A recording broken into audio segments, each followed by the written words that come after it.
A one-pan skillet dish that'll knock your socks off. Well, not literally, but once you taste it, I'd love to hear how you describe how good it is. The first thing we want to do is cut a 1 to 2 pound pork loin into half-inch slices.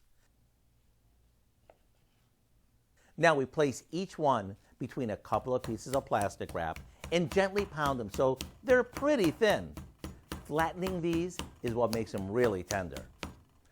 Okay, next, we season them with salt and pepper and dredge them in some flour.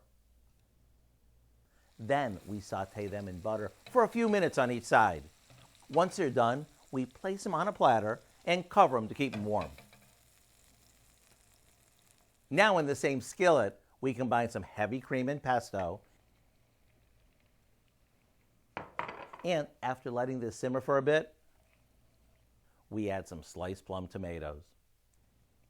That's it! A fresh tasting all-in-one skillet favorite that's packed with flavor and looks so impressive, you'll never guess it was made in about 10 minutes. Now, that's my kind of dinner.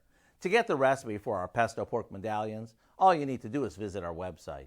I'm Howard of the Mr. Food Test Kitchen, where today we found a simple stovetop way for you to say, ooh, it's so good.